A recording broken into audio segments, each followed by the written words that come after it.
teams switch sides and get ready to go. Period 2 action from Hooksett, New Hampshire.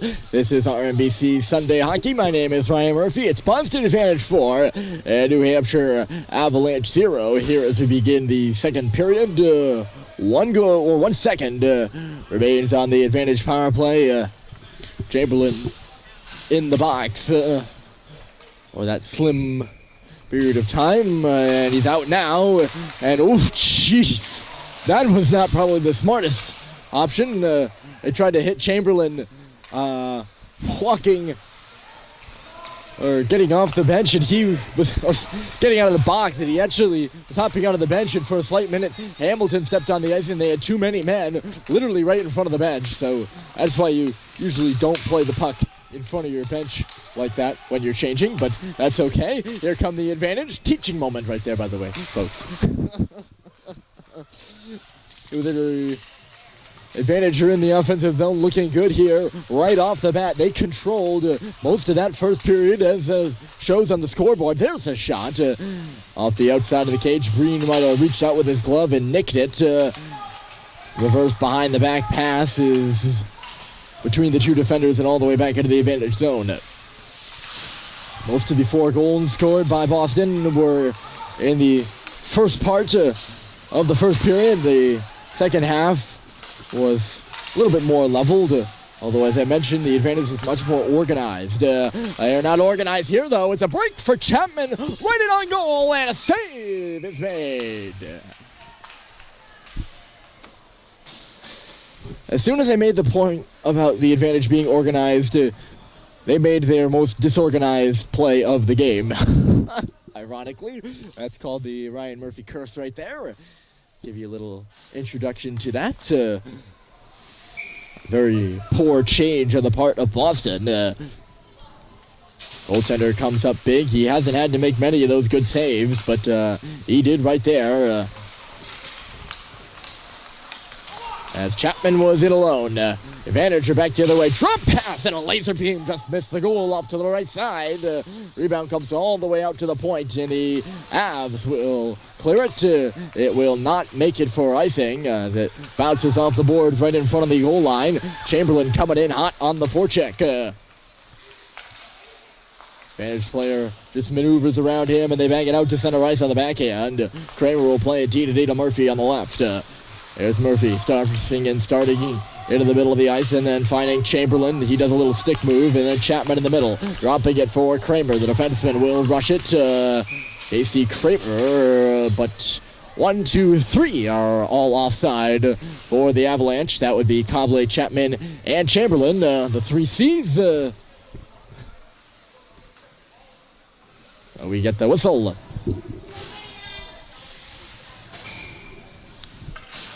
Some diligent puck movement there by New Hampshire.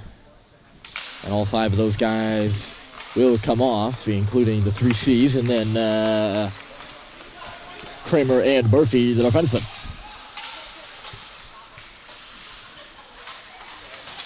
Bodied in the boards there was Poirier. Avalanche moving up to center ice. Martino unable to receive that pass coming from behind him. Almost directly behind him. Here's Poirier again, reverses it right onto Advantage stick. At the side of the goal, the Boston player fell down. They're still on the puck in the corner, though. Played behind the net, and now to the far corner. Trudel will take the body into the wall. It's a 2-on-2, and the Avalanche will win the puck up the boards, but not out. Martino could not get the clear. Back it goes. On the left side, Martino again pounds one up, but not out.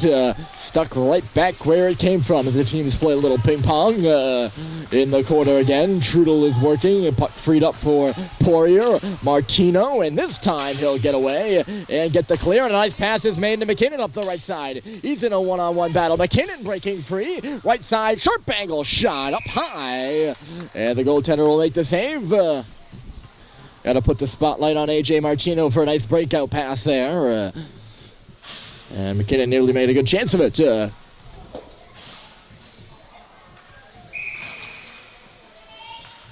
He didn't have much help, though, unfortunately.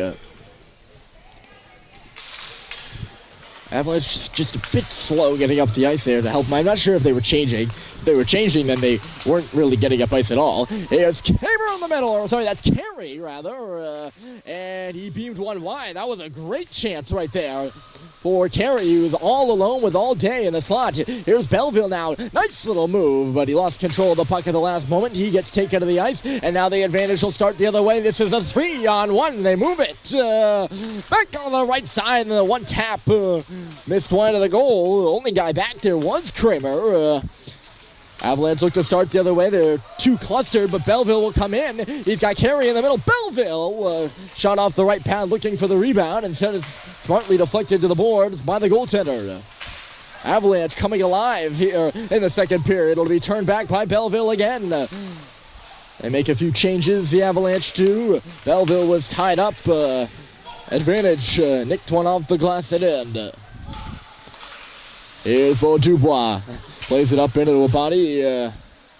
Boston player fell down, lost the puck, and here's Chamberlain at center ice now on the breakout from Coble. Boston will move in on the right. Good speed at the line. But two players were offside pretty marginally there, which is a bummer for them because there was some good momentum going there for the advantage on the rush. But the whistle stops even any thought of that. There's Murphy off the draw. He'll bring it back around. He finds Trudel and then Chamberlain. He'll bump it in. Murphy moving those legs up the left side. He's on the forecheck as a defenseman. There's no one covering his area on the right side, and nearly the advantage. Got a breakaway out of that, and hustling back now is Chapman, and Boston's into the zone. They work it around. Shot from the point come through, and it got blocked away.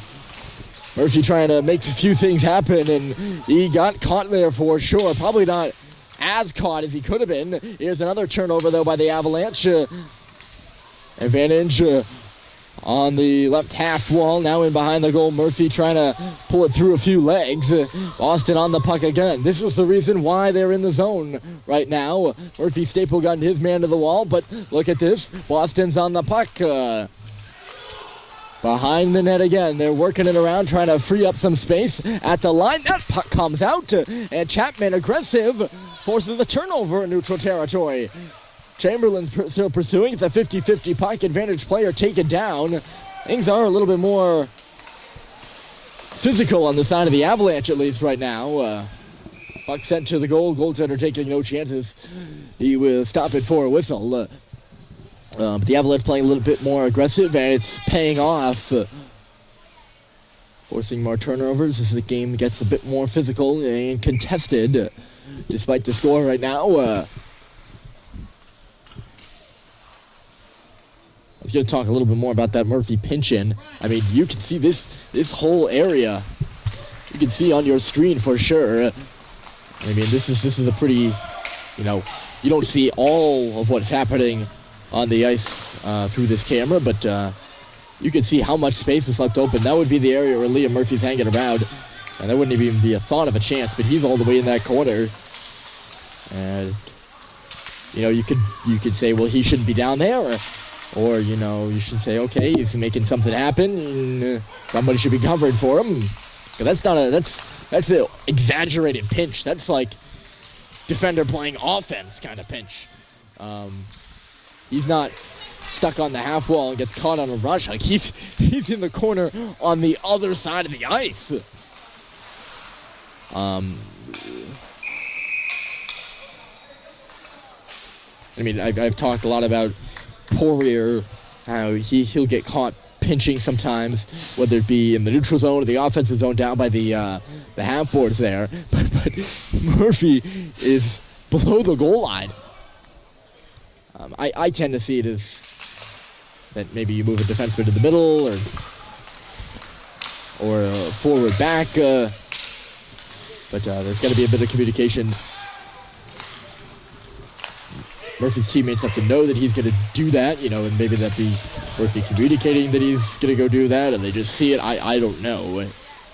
But certainly an interesting play for analysis right there. Swing and a miss in front of the net on a hot centering pass right through the slot. It'll ricochet all the way back to the advantage zone. They'll crisscross the seam and move ahead. In and out, stitching the puck. The advantage will move it in the offensive zone now on the tip. The oncoming rusher was ducking and weaving, and we got around 3-4 checkers. Puck now at the line. Here's a shot coming through. It was 3-on-1 ratio to blue jerseys in front of the goal. Nobody could get a stick on it, though, for Boston. Here they are again. The backdoor man open, but the pass there was blocked by Casey Kramer. Now in the middle again, and Belleville took his man down before the trigger pull came. Boston putting some pressure on here. 7 minutes to go in period 2. It's still a 4-0 score. Played back into the corner, right onto the stick of Murphy, actually, who cut it off, and he feeds Carey ahead. Carey just could not get the move to the middle. Now Belleville kicks it ahead. Here's Carey, 3-on-1 inside. Carey with a shot, and he decided to do it himself. Goaltender comes out to cut off the angle and makes the save right in the crest there.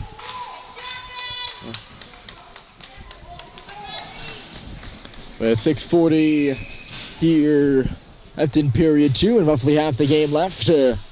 Avalanche will make their ritual goaltender change as Ben Breeden comes off. And Riley Pelletier comes in off the face-off. The shot towards the slot, it was contested in the middle of the ice, and the advantage will take the puck. Here they come with speed right now. This is a 3-on-2. Chapman just getting back. Right to the goal they go, and a falling shot is roofed high up, and it got the glass. Might even fell short of the glass. It was like a loping little forehand, backhand shovel sort of thing. This one comes out, and the advantage will be forced to regroup. Good net drive, though. Gotta like to see that here in some Pee-wee hockey. Here's Poirier. He's forced back in his own zone under some pressure. Costa Cable now. He skates right into this puck and right into a body as well. Chamberlain on the wall. He'll take a look around. Right up the middle of the ice right now is Sam Chapman as Chamberlain moves the puck, forces the puck, I should say, grinds the puck up to the goal line, but no further than that. Here's Crowley, a fancy-dancy spin move. He'll move it back down low for Chapman. Chapman, side of the goal, and a save is made. Rebound was loose there. Goaltender sprawling on the ice, and he's got the puck. Advantage holding strong at that post.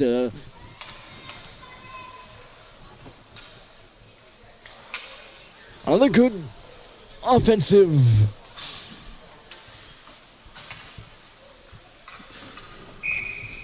shift for New Hampshire, and hold on a sec. The puck through the slot and out the other side. It was intended for McKinnon, I think. Yes, Brett McKinnon, number 39.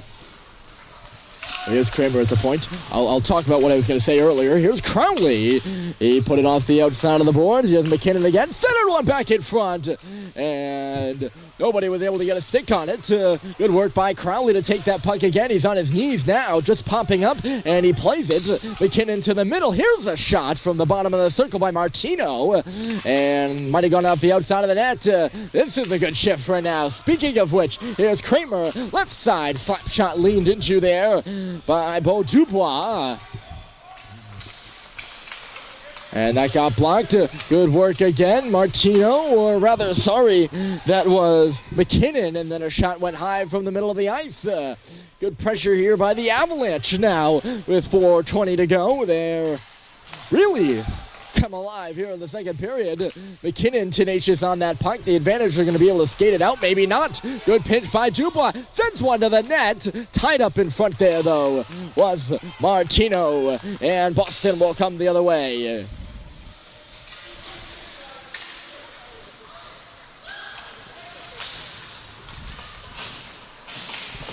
Carey.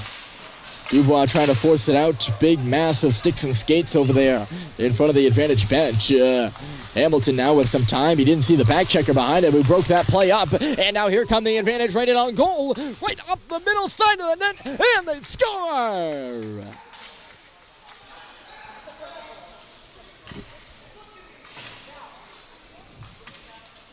Well, that was pretty. Hamilton thought he had time over here by the offside dot. He did not. He had a back checker behind him coming out of the zone to poke the puck away right to the middle. And there were two advantage players in behind the defense for the Avalanche who was spread out. And the mindset to pass was pretty impressive, I've got to say. And pass they did. The receiver did not miss. He goes top shelf on Pelletier. And this is now a 5-0 game. Just as the Avalanche had their best shift of the game,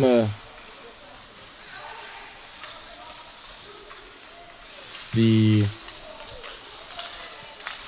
advantage might have just put a nail in the coffin of this one. And I say that with 3 minutes to go in the second period, which might be a stretch, but with full of the period left. But 5 goals is quite a lot. Avalanche just need to start at 1. I was going to say that the Avalanche's issue is they're here in the second period is they're getting chances. They're just coming off of outside shots from the sharp angles. Here's one coming through. Big rebound on the pad of Pelletier. And there was a man wide open on the right side. Or rather, yes, our left side. Take it, and he just did not see it coming. It came a bit too hot off the pads, Pelletier. But the Avalanche weren't getting chances down the middle like we see the advantage getting, and they're going to get one here in below. Back out in front. Save was made by Pelletier. Pike is still loose in the corner. There was actually a secondary opportunity. Here's the tertiary, and a blocker save is made by Pelletier there. On a quick shot from the bottom of the circle. Advantage working it around again. 2 minutes to go as they reassert their dominance in this one.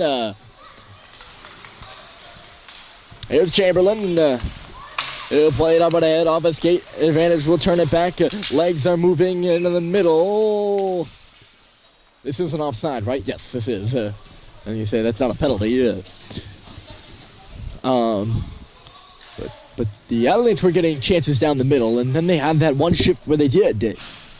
Good work by McKinnon and Martino, and I forget who was the center bit out there. Actually, that line's on the ice right now with Crowley. 39, 9, and 19 doing some good work. And then it was, of course, it was followed by the advantage goal. That's just the way hockey works, folks. Here's a 2-on-1. Poirier caught pinching again in the offensive zone. Drive to the goal, and at the 5-hole between the wickets of Pelletier, and it's 6-0.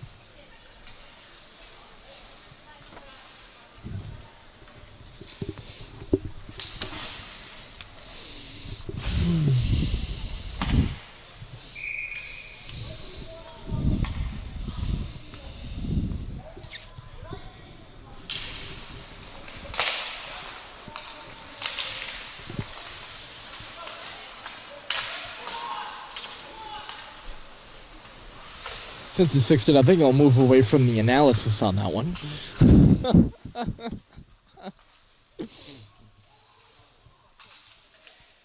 Simply put, that can't happen. That net drive should not happen at all.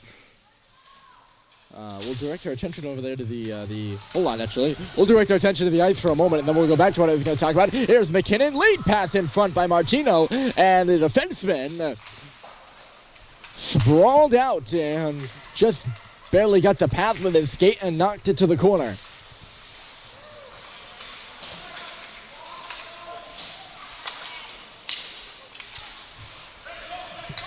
What I was going to say is that Advantage coach, who's been very vocal, by the way, this entire game, he might be doing more play-by-play than I am, as there's a big collision over here down to our right, and the whistle blows relatively quickly as Poirier ran into an Advantage player with some momentum. Both of them are up to their feet with some applause.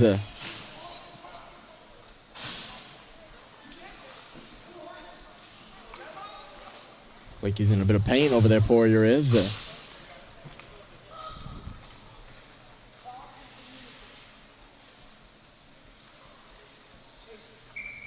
But the Advantage coach was right up in one of his players' face, and he was, I don't want to say he was yelling at him, but that is the best descriptor to use it. He was yelling at him about something. I'm not exactly sure what it was, which is strange because, I mean, this is 6 goals got in. He's yelling as they're scoring. We're going to have to take a quick break, though. Intermission here between the second and third. Advantage 6 and Avalanche 0. We'll be back with the third and final period of action right after this.